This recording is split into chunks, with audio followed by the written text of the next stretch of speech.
So আমরা সবাই তাহলে প্র্যাকটিস করি, আনসার করি। দেখো আমি অ্যান্সার দিব নাকি তোমরা অ্যান্সার করবা?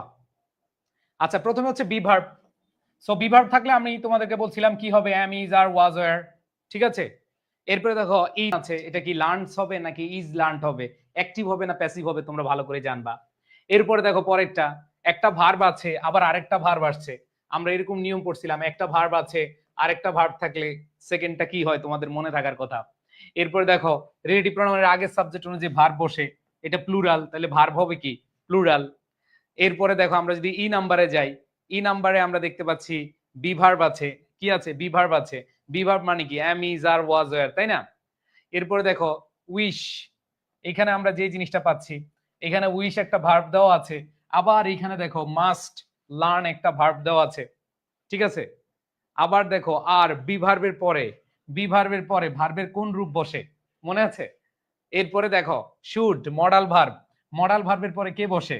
আবার দেখো বি ভার্ব, বি ভার্বের পরে কে বসে? হ্যাঁ, তারপরে দেখো অন প্রিপোজিশন, প্রিপোজিশনের পরে কে বসে? খুব ইজি জিনিস। এটা 2017 সালের একটা বোর্ড কোয়েশ্চেন, মানে যেখানে 10টা প্রশ্ন আসতো। তো তোমাদের কোয়েশ্চেন গুলো এরকমই আসবে, তোমাদের কোয়েশ্চেন গুলো কি এরকমই আসবে। আসো ভাই আপুরা, আমি তোমাদেরকে অ্যান্সার দেওয়ার চেষ্টা করি। প্রথমেই দেখো বি ভার্ব আছে।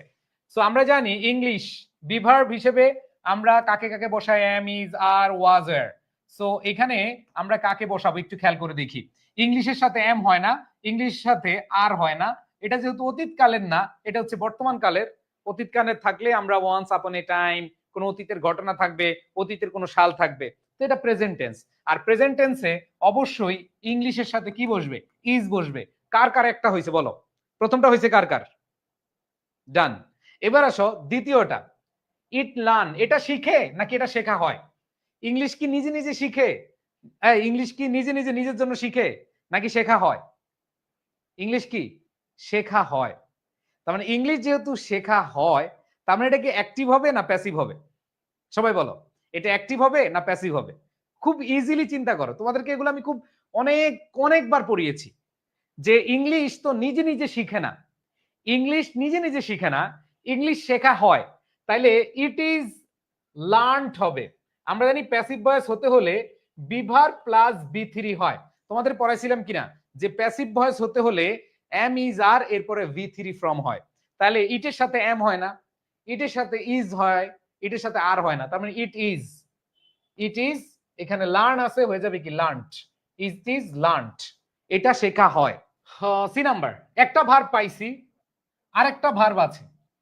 তো তোমাদের পড়াইছিলাম যখন একাধিক ভার্ব থাকবে, যখন একাধিক ভার্ব থাকে এই ভার্বটা হয় আইএনজি হয়ে যাবে, নাহলে টু প্লাস ভার্বের বেস ফর্ম হয়ে যাবে। সো যেহেতু এখানে উদ্দেশ্য বুঝে না, সাস অ্যাজ এদের পরে জিরান্ড বসে, নাউনের মতো কাজ করে, তাহলে সেক্ষেত্রে আমাদের টু প্লাস ভার্বের বেস ফর্ম হবে না। এখানে কি হবে ভার্ব প্লাস আইএনজি, তাহলে কি হবে সাস অ্যাজ মেইনটেইনিং, কি হয়ে যাবে মেইনটেইনিং, ভার্ব প্লাস আইএনজি হয়ে যাবে মেইনটেইনিং।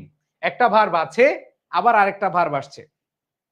এবার দেখো এটা কি হবে মেইনটেইনিং, কি হবে মেইনটেইনিং। এবার ডি নাম্বার দেখো জবস প্লুরাল, আর প্লুরাল হলে ভার্বের কোন ফর্ম হয়, বেস ফর্ম হয়।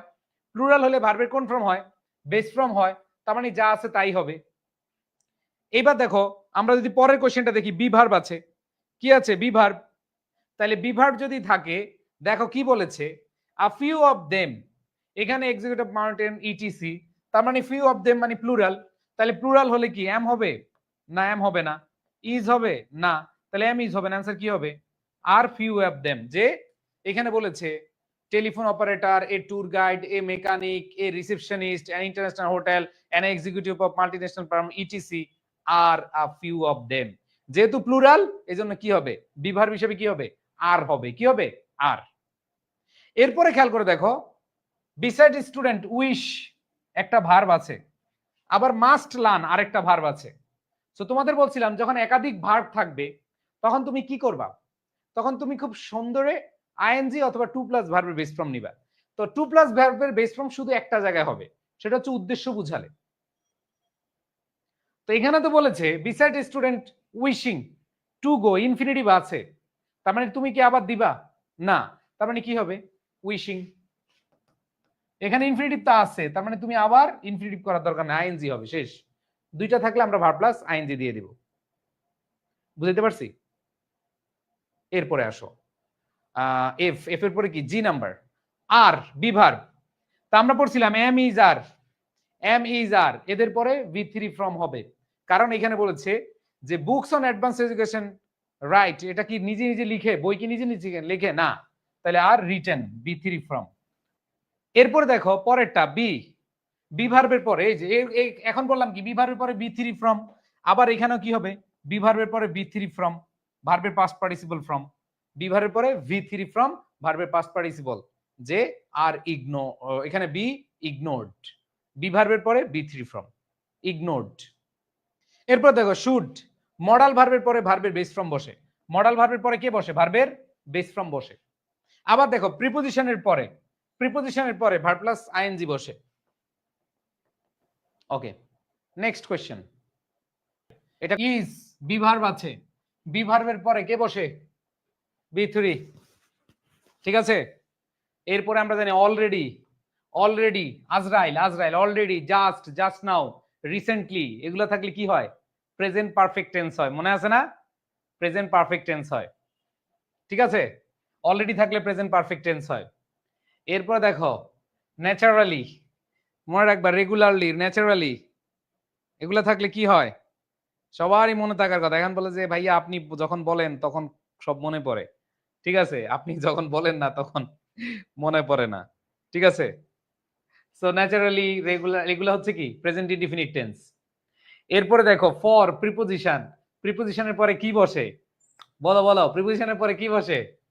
তারপরে হ্যাভিং ভার্বের পরে কে বসে, হ্যাভ অথবা হ্যাজ এর পরে কে বসে। আমি জাস্ট মনে করে দিচ্ছি, তোমাদের কুশকায় দিচ্ছি, টোকা, জাস্ট মনে করো। এরপরে দেখো তোমাদের এইখানে যে জিনিসটা আছে, দুইটা ভার্ব থাকলে এখানে একটা ভার্ব আছে, আবার আরেকটা ভার্ব আসছে, আর এখানে দেখো ভার্ব ইভেনচুয়ালি থাকলে কি হয়, ঠিক আছে। তারপরে দেখো তোমাদের এইখানে বি ভার্ব আছে, বি ভার্ব দিয়ে আছে কয়টা, দুইটা টানা। ওকে, সো আমরা খুব ইজিলি এটা আশা করি এখান থেকে 10টা পারা যাবে। হি ইজ নেভার, এই বেটা কই যাস, হ্যাঁ, তো খেয়াল করে দেখো ইজ হচ্ছে বি ভার্বের পরে কি হয়, বি থ্রি ফ্রম হয়, তাহলে হি ইজ নেভার স্যাটিসফাই না স্যাটিসফাইড। এরপরে দেখো অলরেডি থাকলে কি হয়, প্রেজেন্ট পারফেক্ট টেন্স হয়, তাহলে হ্যাজ, হির সাথে কি হয়, হ্যাজ নোন, এখানে কি হবে, হ্যাজ নোন। এরপরে কি, has known and has scene দুইবার না লিখে তুমি হ্যাজ নোন অ্যান্ড সিন লিখতে পারো। দেখো তুমি has known, present perfect tense গঠন কি, হি, যেহেতু হির সাথে হ্যাভ হয় না, হির সাথে কি হয়, হ্যাজ হয়, তাহলে হ্যাজের পরে তুমি known B three now, and seen, মনে রাখবা দুইটা শূন্যস্থান, যেহেতু হ্যাজ নোন যেই কথা অথবা হ্যাজ সিন একই কথা, তো দুইবার লেখার দরকার নেই, হ্যাজ নোন অ্যান্ড সিন লিখলেই হয়ে যায়। তুমি যদি লিখো has known and has scene, answer হবে। আর যদি তুমি লিখো না ভাইয়া হ্যাজ দুইবার লিখবে কেন, একবার লিখলেই তো হয়, has known and has seen, এটা না লিখে তুমি লিখতে পারো has known and seen, present perfect, ঠিক আছে। বুঝতে পারছি ভাইয়া? তো এই তিন নাম্বার বুঝছো, এখানে অলরেডি আছে, তার মানে প্রেজেন্ট পারফেক্ট টেন্স হবে। আর প্রেজেন্ট পারফেক্ট টেন্স যদি হয় তাহলে হির সাথে কি হয়, হ্যাজ হয়, তাহলে হ্যাজ এখানে নো আছে, হয়ে যাবে কি নোন, এখানে সিন আছে, হয়ে যাবে সি আছে, হয়ে যাবে সিন, তাই না। কারণ হ্যাজের পরে তুমি যখন এখানে হ্যাজ বসাবা, তার মানে হ্যাজের পরে বি থ্রি হয়ে যাবে, এন্ড এর আগেও ভি থ্রি, এন্ড এর পরেও ভি থ্রি। সবাই 1 2 3 বুঝছো কিনা, যদি তিনটা বুঝে এবার 4 নাম্বার যায়। এবার দেখো ন্যাচারালি, রেগুলারলি, এগুলো থাকলে প্রেজেন্ট ইনডিফিনিট টেন্স হয়। আর প্রেজেন্ট ইনডিফিনিট হলে থার্ড পারসন সিঙ্গুলার সাথে এস বাই এস যুক্ত হয়। থার্ড পারসন সিঙ্গুলার সাথে কি যুক্ত হয়, এস বাই এস যুক্ত হয়। এর আগে নো আছে, তার মানে পরে কি হবে, সি হবে। এন্ড এর আগে বেস ফর্ম, যেমন এন্ড এর আগে এখানে নোন আছে, বি থ্রি আছে, তার মানে এন্ড এর পরেও কি হবে, বি থ্রি ফ্রম হবে। এটাও ভার্ব, দুইটা ভার্বের একই রূপ হয়ে যাবে, খেলা শেষ, সহজ হিসাব। তাহলে A B C D E 5টা বুঝছো। এরপরে খেয়াল করে দেখো, ফর হচ্ছে প্রিপোজিশনের পরে ভার্ব প্লাস কি বসে, আইএনজি বসে, প্রিপোজিশনের পরে ভার্ব প্লাস কি বসে, আইএনজি বসে, শেষ। তাহলে এখানে নো আছে, হয়ে যাবে কি নোইং, ঠিক আছে। এবার আসো হ্যাজের পরে ভার্বের কোন ফর্ম বসে, হ্যাজের পরে ভার্বের বি থ্রি ফর্ম বসে, তাহলে এখানে ভার্বের পাস্ট পার্টিসিপল ফর্ম বসবে, বি থ্রি ফর্ম। এবার আসো এইখানে দেখো একটা ভার্ব আছে, আরেকটা ভার্ব আসলে তাহলে এখানে দেখো একটা ভার্ব আছে, তার মানে আরেকটা ভার্ব হইলে টু প্লাস ভার্বের কি হবে, বেস ফর্ম হবে। আর এন্ডের আগে যদি বেস ফর্ম হয়, এই যে একটু আগে তোমরা দেখলা এন্ডের আগে কি আছে, টু নো, তার মানে টু নো, এই যে নো, শুধু নোটা ধরবা, এন্ডের আগে নো আছে, পরে কি হবে, সি হবে। সো আমরা এখানে যে জিনিসটা পাচ্ছি সেটা হলো আমাদের এখানে পরেরটাও কি হবে, বেস ফর্ম হবে, ভার্বের কি হবে, বেস ফর্ম হবে। তাহলে এখানে টু আন্ডারটেক হবে এন্ড, খেয়াল করে দেখো, এন্ড ক্যারি। ক্যারি বলতে এখানে টু ক্যারি হওয়ার কথা, তো টু দুইবার লেখার দরকার নাই, তুমি বলতে পারো টু আন্ডারটেক এন্ড ক্যারি। এন্ডের আগে যেই রূপ, এন্ডের পরে কি একই রূপ, যেহেতু দুইটাই ভার্ব, কি ভার্ব। ওকে, এরপরে দেখো কোন জায়গায় আসলাম, এইবার দেখো ইভেনচুয়ালি প্রেজেন্ট পারফেক্ট টেন্স। তাহলে আমরা এখানে খেয়াল করে দেখো, ইভেনচুয়ালি থাকলে হ্যাঁ, তাহলে কি হবে, হুইচ এর আগে টাস্ক প্লুরাল, টাস্ক হচ্ছে প্লুরাল, তাহলে কি হবে, হ্যাভ রেজাল্টেড, সব প্রেজেন্ট পারফেক্ট টেন্স, এখানে ম্যাক্সিমাম হচ্ছে প্রেজেন্ট পারফেক্ট টেন্স। তাহলে আগেরটা যেহেতু প্রেজেন্ট পারফেক্ট টেন্স নিয়েছো, পরেরটাও কি হবা, প্রেজেন্ট পারফেক্ট টেন্স নিবা, কারণ হ্যাভ লেড হবে, এল ই ডি, লেড, আগেও প্রেজেন্ট পারফেক্ট টেন্স, পরেও কি প্রেজেন্ট পারফেক্ট টেন্স। এখানে খেয়াল করে দেখো, আমি সহজভাবে বুঝাই, এইচ নাম্বারটা আবার বুঝাই, এইচ নাম্বারটা আবার বুঝাই, খেয়াল করে দেখো, দেখো এইচ নাম্বারটা যদি আমি বুঝাই, হ্যাঁ এই যে এইচ নাম্বারটা, এইচ নাম্বারটা তোমরা অনেক বলছো ভাইয়া এখানে আমি আইএনজি কেন দিলাম না, আমি তোমাদের বলছিলাম উদ্দেশ্য বুঝালে আমরা ইনফিনিটিভ বসাই। যেমন এখানে বলছে ধরো আই ইন্সপায়ার্ড হিম, আমি তাকে উৎসাহ দেই, কেন দেই, টু গো দেয়ার, সেখানে যেতে, খেতে, ঘুমাতে, এরকম যদি বুঝায়, উদ্দেশ্য বুঝায়, তখন আমরা টু প্লাস ভার্বের বেস ফর্ম বসাই। তাহলে বুঝতে পারছি কি এইচ নাম্বারটা।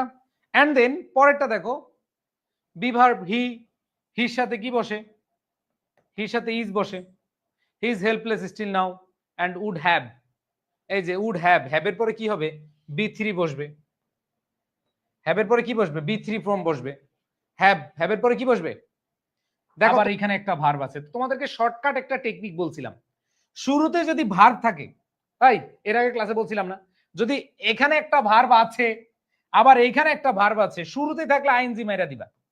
Inventing so many technologies, he now controls almost all destructive powers and forces. তার মানে যখন দেখবা একটা ভার্ব আছে আবার শুরুতেই বাক্যের শুরুতে ভার্ব দেওয়া আছে, ওটার আইএনজি বানিয়ে দিবা। All clear? এবার আসো নেক্সট, শেষ ভালো যার সব ভালো তার, করো বুঝে বুঝে করো, সবাই অ্যান্সার করো, বুঝে বুঝে অ্যান্সার করে দাও। প্রথমে দেখো, a mother is supreme gift dash আপন আস বাই আল্লাহ, বাই, বাইয়ের আগে, হ্যাঁ বলো বাইয়ের আগে কি বসে, ছোটবেলায় প্যাসিভ ভয়েস পড়ছো, বাইয়ের আগে কি হয়, ভার্বের পাস্ট পার্টিসিপল। আরো মজার ব্যাপার, একটু আগে পড়েছি ইজ, এদের পরে ভার্বের কি বি থ্রি ফর্ম বসে, তাহলে বাইয়ের আগেও বি থ্রি বললেও আমাদের হিসাব হয়, আর এই হিসাবে হয় যে ইজ আ সুপ্রিম গিফট বেস্টয়েড আপন। আরো মজার ব্যাপার, এম ইজ আর, এদের পরে ভার্বে কি বসে, বি থ্রি ফর্ম। এবার আসে 2 number, she dash an undeniable influence। So এইখানে খেয়াল করে দেখো, হ্যাঁ তাহলে she third person singular number, third person singular হলে ভার্বের সাথে কি যুক্ত হয়, she exercise, তার মানে এর সাথে এস বাই এস যুক্ত হবে, তাহলে এক্সারসাইজ হয়ে যাবে কি এক্সারসাইজেস। এরপর দেখো ইন হচ্ছে প্রিপোজিশন, আর প্রিপোজিশনের পরে ভার্ব প্লাস কি বসে, আইএনজি বসে, প্রিপোজিশনের পরে আইএনজি বসে। এরপর দেখো পরেরটাও আরেকটা প্রিপোজিশন আছে, এই প্রিপোজিশনের পরে ভার্ব প্লাস কি বসে, আইএনজি বসে। কিরে ভাই কঠিন লাগতেছে?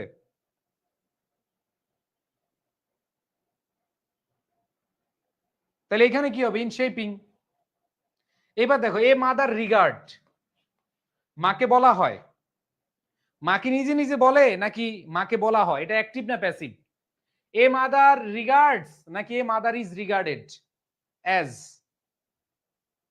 তাহলে এ মাদার রিগার্ডস হবে নাকি a mother is regarded, a mother is regarded, a mother is regarded, একটা মাকে বলা হয় বা একজন মাকে বলা হয় as the best teacher, best guide, best protractor. আচ্ছা, এরপরে আসো আমরা একটু খেয়াল করে দেখি কত নাম্বার, ই নাম্বার গেলে, এবার F number. An educated mother, একজন শিক্ষিত মা, একজন শিক্ষিত মা। তাহলে এখানে বলতে পারো an educated mother manages the family, অথবা ক্যান ম্যানেজ। ঠিক আছে, an educated mother can manages হবে না, যদি তুমি ক্যান ইউজ করো তাহলে ক্যান দিবা, ম্যানেজ দিবা, ক্যান দিবা, ম্যানেজ দিবা, ক্যান ম্যানেজ। একজন শিক্ষিত মা ক্যান ম্যানেজ, কি করতে পারে, ম্যানেজ করতে পারে বা ব্যবস্থাপনা করতে পারে the family in far better way than a mother who has. So খেয়াল করে দেখো এখানে হ্যাজ এর পরে কি হবে, বি থ্রি ফর্ম হবে। এখন হ্যাভ এর বি থ্রি ফর্ম কোনটা বলো তো? হ্যাভ এর পাস্ট ফর্ম হচ্ছে হ্যাড, আর হ্যাভ এর পাস্ট পার্টিসিপল ফর্মও হ্যাড। এটা V one form, V two form, এটা হচ্ছে ভি থ্রি ফর্ম। তাহলে এখানে দেখো হু হ্যাজ, এই হ্যাভ না হয়ে কি হয়ে যাবে, had. Who has had, who has had. এরপরে দেখো পরেরটা, এবার দেখো শি ড্যাশ, বি ভার্ব আছে, তাহলে শি ইজ, শির সাথে কি হবে, ইজ হবে, কারণ আমরা জানি শি হচ্ছে সিঙ্গুলার, এর জন্য কি হবে, ইজ হবে। আবার দেখো ইন প্রিপোজিশন, প্রিপোজিশনের পরে ভার্ব প্লাস কি বসে, আইএনজি বসে, প্রিপোজিশনের পরে ভার্ব প্লাস আইএনজি। তারপরে দেখো she third person singular number, third person singular হলে ভার্বের সাথে এস বাই এস হয়, তাহলে স্যাক্রিফাইসেস, স্যাক্রিফাইসেস। এরপর দেখো টু, টুর পরে ভার্বের বেস ফর্ম বসে, ইনফিনিটিভ, টুর পরে ভার্বের বেস ফর্ম বসে, ভার্বের বেস ফর্ম। এন্ড দেন পরেরটা দেখো ইট সে, এটা বলে নাকি এটা বলা হয়, ইট সে হয় নাকি এটা বলা হয়, it is said, it is said, এটা বলে না এটা বলা হয়।